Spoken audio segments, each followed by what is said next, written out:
बिस्मिल्लाहिर्रहमानिर्रहीम। कैसे हैं आप सब? उम्मीद है कि आप खुश खरमी होंगे। दोस्तों, आज जिस मौजू के बारे में बात करने जा रहे हैं हम, वो बहुत ही इंपॉर्टेंट है एग्जामिनेशन के हवाले से। वो है एनर्जी रिसोर्स के बारे में।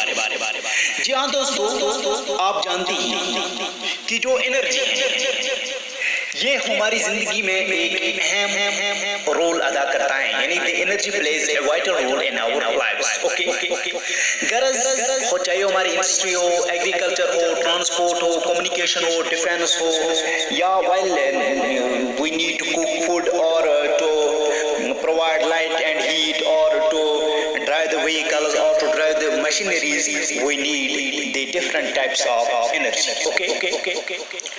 Dear viewers, एनर्जी जो है ये हम जनरेट कर सकते हैं फ्यूल मिनरल से, like coal, petroleum, natural gas, uranium etcetera. Okay दोस्तों, जो ये एनर्जी रिसोर्स हैं ये हमारी जिंदगी के लिए बहुत ही मुफीद हैं और इम्पोर्टेंट हैं। ओके दोस्तों, जो एनर्जी रिसोर्स हैं इनको क्लासिफाई किया गया है दो मेन टाइप्स में। एक तो हो गया कन्वेंशनल सोर्स ऑफ एनर्जी और दूसरा जो टाइप है वो है non conventional source of energy. Okay दोस्तों, कन्वेंशनल सोर्स ऑफ एनर्जी में हमारे आते हैं firewood, cattle dung cake, okay, we have the coal, petroleum, we have the natural gas, etc. These are included in the category of conventional source of energy. Okay. We have the non-conventional source, ठीक है ना, which includes solar energy, we have the wind energy, we have the tidal energy, geothermal energy, biogas, atomic energy, etc. Okay. Dear viewers, आपको पता ही है कि जो conventional source of energy, खासकर अगर हम बात करेंगे फायरवुड और कैटल डंग केक के बारे में, जो देहातों में, जो हिंदुस्तान की देहातों में जो लोग हैं वो इन्हीं दो फ्यूल्स को इस्तेमाल करते हैं। किसको? एक तो फायरवुड और दूसरा कैटल डंग केक। ओके दोस्तों, जो 70% जो एनर्जी रिक्वायरमेंट है रूरल एरियाज की, that is met or we can say that is fulfilled by the two conventional source of energy, that is firewood and kettle dung cake. Okay दोस्तों, firewood और fossil fuels जो है they are the two main conventional source of energy. Okay दोस्तों, इसके साथ साथ जो coal है, we have the petroleum, natural gas, etc. They are most important conventional source of energy. Okay. आइए दोस्तों, पहले बात करते हैं कोल के बारे में। दोस्तों, जो कोल है ये जो कोल है ये मेजर एनर्जी सोर्स है दुनिया का, यानी coal is the major energy source of the world. Okay, it's a conventional source of energy. Okay dear viewers, ये it's due to its high utility, okay, as a source of energy, ये coal जो है ये as a raw material इस्तेमाल किया जाता है बहुत सारे इंडस्ट्रीज में, ठीक है ना। और आपने सुना भी होगा कि कोल को कभी कभार ब्लैक गोल्ड भी कहा जाता है। Okay, we can say that coal is often called as the black gold. Okay dear viewers, Hindustan की अगर बात की जाए, जो कोल है ये most abundantly available fossil fuel है, ठीक है ना। और जो most of the energy needs जो नेशन की हैं वो प्रोवाइड करता है, वो फुलफिल करता है, ठीक है ना, या वो रिक्वायरमेंट जो होती है उसको पूरा करने के लिए कोल को इस्तेमाल किया जाता है। ओके, अगर इंडस्ट्री की बात हो या डोमेस्टिक नीड्स की, तो कोल को इस्तेमाल में लाया जाता है। ओके, कहा जाता है कि जो हिंदुस्तान है इसका जो ज्यादातर दारोमदार है एनर्जी सोर्स पे, that is coal. We can say India जो है it is highly dependent on the coal in order to meet the commercial energy requirements. Okay dear viewers, आपको पता है लेकिन जो ये कोल है it takes millions of years for its formation. Okay so जो कोल है ये बिलखुसूस और बिलउमूम 3 टाइप्स में पाया जाता है, ठीक है ना। तो दोस्तों, कोल की जो फॉर्मेशन है ये बहुत ही एक लंबी प्रोसेस है। कोल की फॉर्मेशन कैसे हो जाती है, आपको मैं थोड़ा बहुत इसके बारे में बताने जा रहा हूँ कि कोल कैसे फॉर्म हो जाता है, कोल की फॉर्मेशन प्रोसेस किन मरहलों से गुजरती है, ठीक है ना। दोस्तों, जो जमीन है, जमीन पे कई जगह पे जो डेंस फॉरेस्ट थे, ठीक है ना, इन लो लाइंग वेटलैंड्स पे, ठीक है ना, वेरियस नेचुरल प्रोसेस की वजह से ड्यू टू फ्लडिंग और by other any geological process जो फॉरेस्ट थे दे वर बुरीड अंडरनीथ द सॉइल, यानी वो सॉइल के नीचे दफन हो गए, ठीक है ना, और जो सॉइल है उन पे डिपॉजिट हो गया, ठीक है ना, और these forests, ठीक है ना, got buried and got compressed, okay. तो जो ही टेम्परेचर जो है वो आहिस्ता आहिस्ता बढ़ता गया और जो ये फॉरेस्ट का जो अंडर beneath the earth था ये डीप चलता गया, ठीक है ना, डीपर चलता गया, ठीक है ना, और ड्यू टू दिस ये प्रोसेस कंटिन्यू हुई, ठीक है ना, और अल्टीमेटली अंडर हाई प्रेशर और हाई टेम्परेचर जो डेड वेजिटेशन है it got buried and it got ultimately slowly and steadily it got converted into coal, okay। Dear viewers, as coal जो है it contains mainly the carbon, ठीक है ना, तो जो इस प्रोसेस को यानी डेड वेजिटेशन जो था ये डेड वेजिटेशन जब beneath the earth चला गया, ठीक है ना, और सोइल इस पे डिपॉजिट हो गया, उसके बाद ये जो फॉरेस्ट कवर था हम मान लेंगे कि जो वेजिटेशन थी ये डेड हो गई, ठीक है ना, और उस प्रोसेस को हम कार्बनाइजेशन कहते हैं, यानी the conversion of dead vegetation into coal is called as carbonization.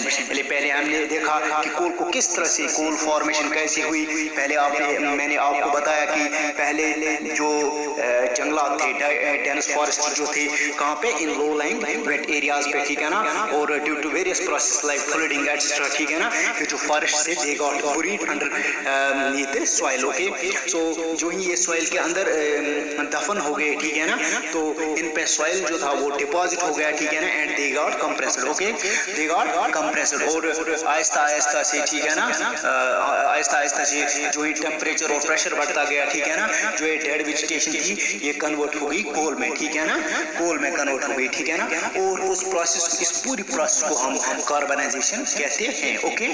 उम्मीद है कि आपको समझ आया होगा। दोस्तों कोल जो है ये मेनली 3 फॉर्म्स में पाया जाता है, यानी 3 सूरतों में पाया जाता है, यानी coal is found in 3 varieties, okay. Mainly ये 3 फॉर्म्स में पाया जाता है, जैसे लिग्नाइट है, बिटुमिनस है, we have the anthracite, okay. दोस्तों जो पहला वाला लिग्नाइट जो है ये लो ग्रेड जो कोल का है वो लिग्नाइट है, यानी लिग्नाइट जो है ये लो ग्रेड ब्राउन कोल है, ठीक है ना, जो कि जिसमें मॉइस्चर कंटेंट जो लिग्नाइट में होता है वो बहुत ज़्यादा होता है और ये बहुत ही सॉफ्ट होता है, यानी जो लिग्नाइट आपको सिंपली याद रखना होगा, लिग्नाइट जो है ये लो ग्रेड ब्राउन कोल है, लो ग्रेड ब्राउन कोल है, ठीक है ना, और जो लिग्नाइट है ये सॉफ्ट है, ठीक है ना, उतना हार्ड नहीं है, और इसमें जो मॉइस्चर कंटेंट है वो भी बहुत ज़्यादा है, ओके। जो दोस्तों जो लिग्नाइट है ये बहुत सारी जगहों पे इलेक्ट्रिसिटी जनरेट करने के लिए इस्तेमाल किया जाता है, for example Tamil Nadu, okay. So there दोस्तों जो कोल है जो नेक्स्ट टाइप जो है वो जो नेक्स्ट टाइप है वो बिटुमिनस है, ठीक है ना। दोस्तों जो कोल है ये बुरीड है, ये बुरीड है जमीन के नीचे, ठीक है ना, और जब ये जो ये कोल बुरीड है अंडरनीथ सॉइल, ठीक है ना, और when it is subjected to the increase temperature, okay, it gets converted into the another form of coal that is the bituminous. आपको सैंपल याद रखना होगा, पहला वाला जो है वो लिग्नाइट है, लिग्नाइट जो है वो लो ग्रेड जो ब्राउन कोल है उसको हम लिग्नाइट कहते हैं। जो लिग्नाइट है इसमें ये सॉफ्ट होता है और इसमें हाई मॉइस्चर कंटेंट होता है, और जो कि लिग्नाइट इलेक्ट्रिसिटी जनरेशन के लिए बहुत सारी जगहों पे फॉर एग्जांपल तमिलनाडु में इस्तेमाल किया जाता है। उसके बाद जो कोल है जो कि बुरीड है डीप, और उसके बाद उस पे जो टेम्परेचर जो है वो इंक्रीज होता चला गया, और वो जो कोल था वो that got converted into the another form that's called the bituminous coal, ठीक है ना। और जो ये बिटुमिनस कोल है ये मोस्ट पॉपुलर कोल है और इसकी जो कमर्शियल यूज है वो बहुत ज्यादा है, ठीक है ना। मेटलर्जिकल कोल जो है जो ये मेटलर्जिकल कोल है ये हाई ग्रेड कोल है किसका, बिटुमिनस कोल का, ठीक है ना दोस्तों। उसके बाद एंथ्रासाइड जो है ये हाईएस्ट क्वालिटी जो हार्ड कोल है वो उसको हम एंथ्रासाइड कहते हैं। अपने सैंपल याद रखना होगा, जो कोल है ये मोस्ट एबंडेंट फॉसिल फ्यूल है इंडिया में, ठीक है ना। इसको इस्तेमाल किया जाता है डोमेस्टिक यूज के लिए और इंडस्ट्रीज के लिए भी इस्तेमाल किया जाता है। फॉर एग्जाम्पल आयरन इंडस्ट्री हो या स्टील इंडस्ट्री हो या स्टीम इंजन हो या टू जनरेट इलेक्ट्रिसिटी हो, कोल को इस्तेमाल में लाया जाता है। जो इलेक्ट्रिसिटी हम कोल की मदद से हम प्रोड्यूस करते हैं that's called thermal power, that's called thermal power. मैंने ऑलरेडी आपसे कहा कोल की जो फॉर्मेशन है it takes millions of years, ठीक है ना। तो दोस्तों जो लीडिंग प्रोड्यूसर्स अगर हम बात करेंगे हिंदुस्तान में जो लीडिंग प्रोड्यूसर्स हैं कोल के वो कौन स्टेट्स हैं और कौन से जगह हैं जहाँ पे हमें कोल देखने को मिलता है। आइए बात करते हैं अब डिस्ट्रीब्यूशन ऑफ कोल के बारे में। डिस्ट्रीब्यूशन ऑफ कोल में हम ये देखेंगे कि कौन से हिंदुस्तान में कौन सी जगह है और हिंदुस्तान की रैंक कितनी है यहाँ पूरे वर्ल्ड में in terms of the distribution of coal, और कौन सा स्टेट है हिंदुस्तान में जहाँ पे कोल पाया जाता है। दोस्तों जो हिंदुस्तान है ये मेजर प्रोड्यूसर है कोल का, ठीक है ना। फॉर एग्जांपल इसके स्टेट्स हैं Jharkhand, Orissa, Chhattisgarh, West Bengal, we have the Maharashtra, Andhra Pradesh जो है these are the main producers. Okay, जो झारखंड है, झारखंड जो है पहले बात करते हैं झारखंड के बारे में। झारखंड जो है it's the leading producer of coal in India, यानी आपने सिंपल याद रखना होगा जो झारखंड है इस यहाँ पे ज्यादा कोल पाया जाता है, ठीक है ना। कहाँ पे, किस स्टेट में कोल ज्यादातर पाया जाता है, this state is named as the Jharkhand. Okay, दूसरा जो स्टेट है वो उड़ीसा है। उड़ीसा जो है इसमें भी कोल, जो उड़ीसा है it is also rich in the coal reserves. Okay, और बहुत सारी जगहें हैं जहाँ पे कोल पाया जाता है उड़ीसा में, वो हैं देन कनाल और संबलपुर हैं, सुंदरगढ़ हैं, ये कुछ जिले हैं उड़ीसा में, कुछ डिस्ट्रिक्ट हैं उड़ीसा में जहाँ पे कोल बहुत ही कसीर तादाद में देखने को मिलती है। उसके बाद जो नंबर 3 प्रोड्यूसर वो है छत्तीसगढ़, ठीक है ना। Chhattisgarh has also large coal reserves, ठीक है ना। और यहाँ पे जो जगहें जहाँ पे ज्यादा कोल पाया जाता है वो है Tatapani, we have Singrauli, we have the कोराग्रा, ठीक है ना। ये मेजर कोल प्रोड्यूसिंग एरियाज हैं छत्तीसगढ़ में, ठीक है ना दोस्तों। उसके बाद वेस्ट बंगाल की बात करते हैं। जो वेस्ट बंगाल है it produce only 8% of India's coal, ठीक है ना। जो हिंदुस्तान का जो 8% कोल है वो वेस्ट बंगाल से आता है, और ठीक है ना। और जो दोस्तों वेस्ट बंगाल जो है इसमें कुछ ऐसे डिस्ट्रिक्ट्स हैं, फॉर एग्जांपल दार्जिलिंग है, ठीक है ना। तो वहाँ पे भी कोल देखने को मिलता है। उसके बाद नेक्स्ट जो प्रोड्यूसर है वो है आंध्र प्रदेश। आंध्र प्रदेश में भी बहुत जो कोल डिपॉजिट्स पाए जाते हैं, ठीक है ना। और आंध्र प्रदेश में एक वैली है, उस वैली का नाम गोदावरी वैली है, और उस गोदावरी वैली में और Allahabad district, we have the Karimnagar, ठीक है ना। We have the Warangal, we have the East Godavari, we have the West Godavari, ठीक है ना। वहाँ पे कोल हमें देखने को मिलता है और बहुत कसीर तादाद में पाया जाता है।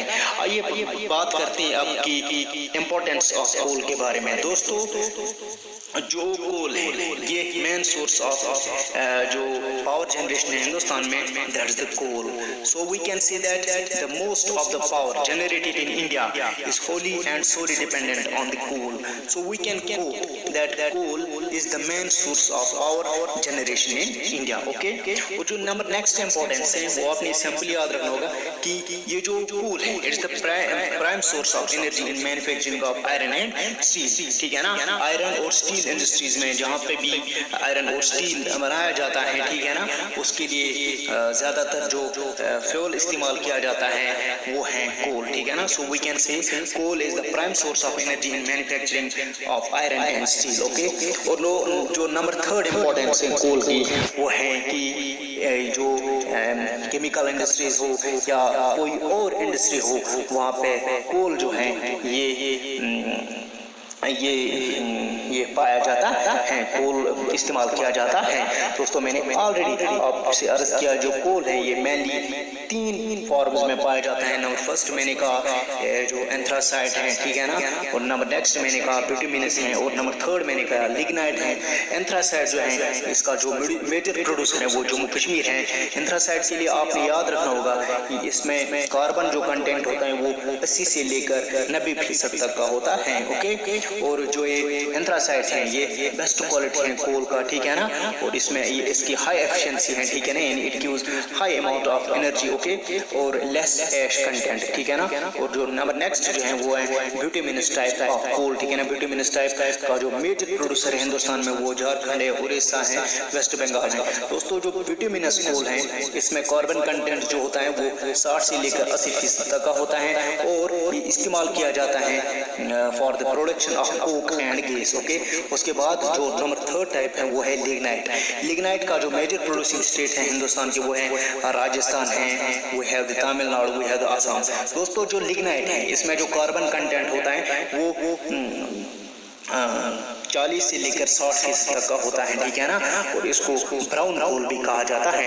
और जो नंबर फोर्थ और द लास्ट टाइप जो रिकॉग्नाइज किया गया है हाल ही में वो उस वैरायटी का नाम, उस कोल वैरायटी का नाम पीट है, ओके। जो पीट है ये इसका जो मेजर प्रोड्यूसिंग स्टेट है हिंदुस्तान में वो है बिहार और मध्य प्रदेश, और इस पीट की जो कार्बन कंटेंट है दैट इज बिलो 40%, ओके। और ये जो पीट की एक खासियत है कि ये जिस तरह लकड़ी जलती है इसी तरह से पीट भी जलता है, और इसकी जो एफिशिएंसी है यानी it produce less energy that we can say it has least efficiency, okay, और it leaves a lot of ash, okay. दोस्तों you need to remind it that कि कोल जो है इट्स ए बल्की मटेरियल, ठीक है ना, और जो ही कोल जो है बर्न हो जाता है और इट्स रिड्यूस्ड ऐश, और इसका जो वेट है वो कम होता जा रहा है, ओके। एक और आपको इम्पोर्टेंट टर्म याद रखने की मैंने ऑलरेडी आपसे अर्ज किया जो बहुत सारी इंडस्ट्रीज हैं, फैक्ट्रीज हैं, ठीक है ना, यानी majority of the industries they run on the coal, okay.